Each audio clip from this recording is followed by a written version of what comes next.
Ito po, nakikita ko po dito, ang pinaka-problem niya ngayon dito, ito. Exhaust.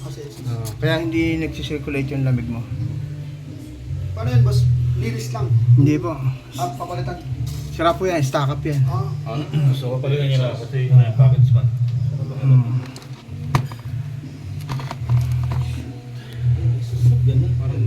Parang Garapata. parang nakakadiri. Ito yung mga... Usually na Ano po, ito galing sa pagkain usually ito. Parang yung mga ano pagkain. Yung mga insekto. Oo. Diyan sila tumatambak. Hindi sila namamatay sa lamig.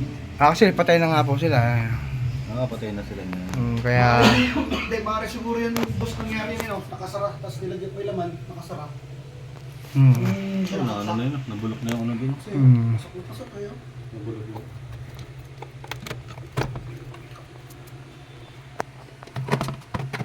Pero yun lang boss yung part na yan. Ay... Tingnan pa. Mukha ito lang naman yan.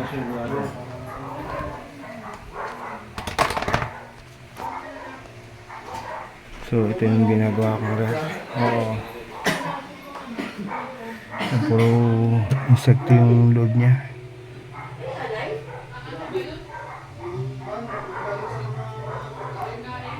Pero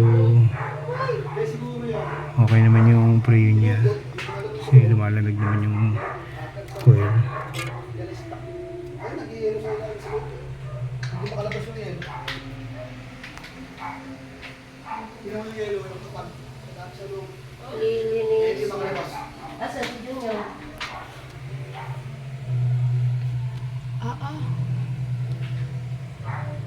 Yan po yung itim na yan, dumi na po yan. Mga insekto po yan. Oo. Usually mapasok sa loob ng rep. Kaya hindi siya lumalamig kasi yung pinakapan niya. Doon makikita ano.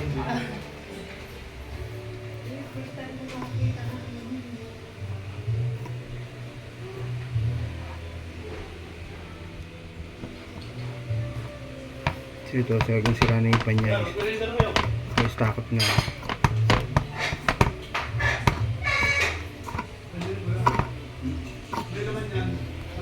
So gagawin ko na siya ngayon. Papalitan ko itong blower fan niya. So may dala akong piyesa rito pamalit. Kasi pinakahuling malamig na konti. Kaso nga lang, pag na-frozen na sila, hindi nila kaya.